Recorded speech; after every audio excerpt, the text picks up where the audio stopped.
Hi guys, welcome to our channel. Raj Kapoor இவரை டைரக்டரா பலருக்கும் தெரிஞ்சதை விட நடிகராக தான் நிறைய பேருக்கு தெரியும். தமிழ் சினிமாவில் குணச்சித்திர மற்றும் வில்லன் கேரக்டரில் நிறையாவே பண்ணியிருப்பாரு. டக்குன்னு ஞாபகம் வர மாதிரி சொல்லணும்னா, காக்கி ட்ரெஸ்ல பட்டன் போடாத ரவுடி போலீஸாக தான் நிறைய படத்தில் ராஜ் கபூர் வந்திருப்பாரு.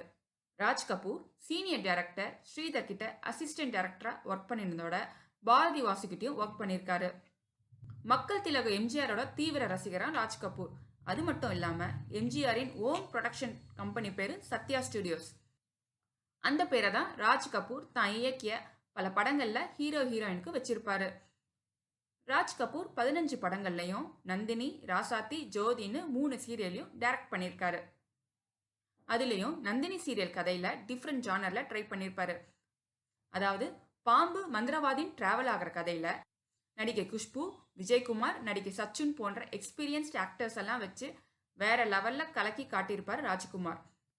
அவர் சினிமாவில் டைரக்ட் பண்ணினதில் ஆனந்த பூங்காற்றே, தாலாட்டு கேக்குதம்மா, சின்ன பசங்க நாங்க, அவள் வருவாளான்னு பல சூப்பர் ஹிட் படங்கள்லாம் அடக்கும்.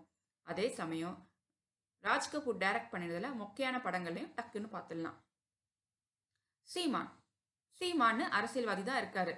ஆனா அந்த பேர்ல படம் வந்துச்சான்னு நீங்க பலரும் நினைக்கிறது புரியுது.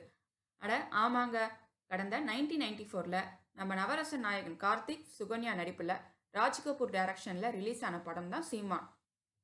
கவுண்டமணி, செந்தில், மனோரமா, சலீம் கவுசுன்னு பலர் இந்த படத்துல நடிச்சிருக்காங்க.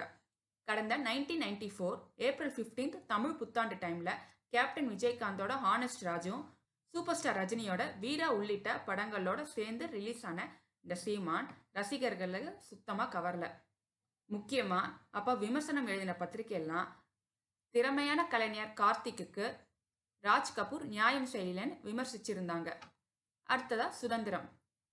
ஆக்ஷன் கிங் அர்ஜுனை வச்சு ராஜ் கபூர் டைரக்ட் பண்ண படம் தான் சுதந்திரம். 2000ல ரிலீஸ் ஆன இந்த படம் 1998ல வெளியான குலாம் அப்படிங்கிற ஹிந்தி படத்தோட ரீமேக். 1999ல முதல்வன் அப்படிங்கிற மெகா பிளாக் பஸ்டர் படத்துக்கு அப்புறம் அர்ஜுனுக்கு சுதந்திரம் ரிலீஸ் ஆச்சு. மிகப்பெரிய வெற்றிக்கு பிறகு ரிலீஸ் ஆனதுனால இந்த படத்து மேல பெரிய எதிர்பார்ப்பு இருந்துச்சு. ஆனா இந்த படம் அந்த எதிர்பார்ப்பை கொஞ்சம் கூட பூர்த்தி செய்யாம பெரிய தோல்வி படமா மாறிடுச்சு சுதந்திரம். இதை தவிர குஸ்தி, வம்பு சண்டை, சத்யவான் போன்ற சுமாரான படங்கள்ல ராஜ் கபூர் கொடுத்திருந்தாலும் இதெல்லாம் ரிலீஸ் ஆன டைம்ல பெரிய ஃபிளாப் ஆகாம ஆவரேஜா ஓடிச்சு அப்படிங்கிறத நம்ம இங்க சொல்லியே ஆகணும். மேலும் இந்த படங்கள்ல டிவியில பாக்குறப்ப நாமெல்லாம் ரசிக்கவும் முடியும்ன்றத பலரோட கருத்தா இருக்கு. ஓகே நண்பர்களே, இதெல்லாம் பெருசா கேள்விப்படாத தகவலா இருக்கேன்னு நீங்க நினைச்சீங்கன்னா எங்க வீடியோக்கு ஒரு லைக் மற்றும் ஒரு கமெண்ட் போடுங்க. மேலும் இது போன்ற பலருக்கும் தெரியாத சினிமா தொடர்பான தகவல் அறிய எங்க சேனலுக்கு சப்ஸ்கிரைபும் பண்ணிடுங்க. Thank you guys.